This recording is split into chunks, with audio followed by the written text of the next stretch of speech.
हम अपनी बताते हैं, हम घर में थे, स्कूल में पढ़ते थे, और तो मेरे याद नहीं, लेकिन गर्मी के दिनों की याद है जब आम में फल लगता। आजकल आम में फल लगते हैं, तो स्कूल से आकर के मैं खेतों में चला जाता था। खेतों में एक आम का पेड़ था, उसके नीचे बैठ जाता। पास में एक छोटा सा पानी का वो था स्रोत, तालाब,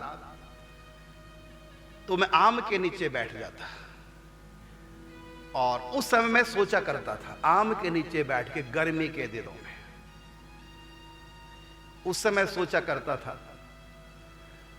क्योंकि सनातन धर्म में जन्म लेने के कारण से ये तो ज्ञान सबको होता है, जन्म मरण, फिर जन्मते हैं, फिर मरते हैं, 84 लाख योनि होती हैं। हम पहले किसी और के बच्चे थे, और कोई माँ बाप थे, अब ये आगे मर के फिर दोबारा पैदा होंगे, फिर कोई और माँ बाप। तो ये ज्ञान तो स्वाभाविक ही हिंदू धर्म में सब कोई होता है। तो उस समय मैं सोचा करता था कि ये जो माता पिता, क्योंकि मेरा और कहीं प्रेम नहीं था, माँ से तो होता ही है सबका, कि ये माँ है अब की बात, क्योंकि मन में मैंने प्लानिंग बना रखी थी घर छोड़ के बाबा जी बनना है।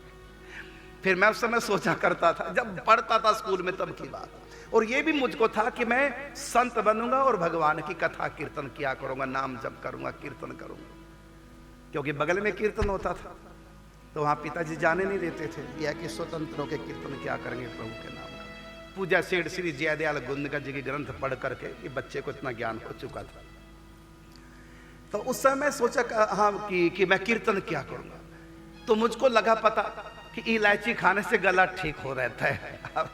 अब ये बात सच है कि झूठ हमको आज तक नहीं पता चला, लेकिन उस समय था कि इलायची खाते हैं, इलायची खाने से गला ठीक रहता है।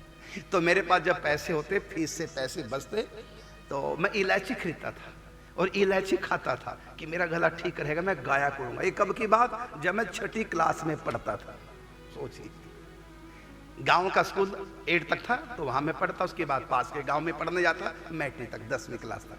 तो जब मैं गांव के स्कूल में पढ़ता था, मुझको याद है कि स्कूल के बाहर वो अमरूद बेचने वाला साइकिल पे वो लग करके वो बेचने आता था, बच्चे खरीदते थे। मेरे पास जब कभी पैसे होते तो मैं अमरूद नहीं खरीदता था, इलायची खरीदता था, जिससे मेरा गला ठीक रहे, मैं कीर्तन किया करूंगा। तो बचपन का संस्कार था। तो मैं आम के पेड़ के नीचे बैठ के कितनी बार रोता था। पहले मेरा विचार कहाँ से प्रारंभ होता था, क्योंकि मेरा केवल माँ से लगाव था, कहीं और था नहीं, माँ को छोड़कर। तो सोचता कि ये मेरी माँ है, पिछले जन्म में कोई और थी, उससे पिछले जन्म में कोई और थी। यदि मैं भजन नहीं करूँगा, दोबारा पैदा होऊंगा, फिर कोई और माँ होगी। और ये भी आवश्यक नहीं कि मनुष्य ही माँ हो सकता है जानवर माँ बने अगले जन्म में। गधा कुत्ता सूर बन गए तो गद्दी कुत्ती सूर माँ होगी। तो ये माँ तो इतनी हो चुकी है और आगे भी होती रहेंगी। आखिर इतनी तो माँ नहीं, माँ तो एक ही होती है भाई, ये इतनी है और ये बदलती रहेंगी हर जन्म में। तो ऐसी कौन सी माँ जो कभी बदलेगी? ये बाप तो हर जन्म में बदलता है। ऐसा कौन वो बाप है जो हमेशा रहे? कौन है जो कभी मिल के ना बिछड़े? फिर अंदर से आवाज आती, जो मिल के ना बिछड़े वो साथी हूं मैं, तू मेरा दिया तेरी बाती हूं मैं। अंत में यही बात समझ में आती है कि हम भगवान के हैं। ये शरीर तो मिला है, कुछ समय के लिए छूट जाएगा, लेकिन हम आत्मा हैं, हम भगवान की हैं, वो ही हमारा साथी है। तो फिर क्या भाव आता था कि भगवान हमारे हैं, मेरे तो गिरधर गोपाल, दूसरा ना कोई। माँ के प्रति ममता प्रेम होने के बाद भी ये भाव आता कि ये मेरी नहीं है और मैं इनका नहीं। ये वैराग्य भी था और साथ में प्रेम भी रहता था। माँ से आसक्ति थी माँ में, और बच्चों की तो होती है। तो मैं जब ये भाव आता कि मेरे तो केवल भगवान है, ये संसार तो मेहमान की तरह आया गया, माया का खेल है, अपना कोई नहीं, तो मैं रोने लग जाता भगवान के लिए।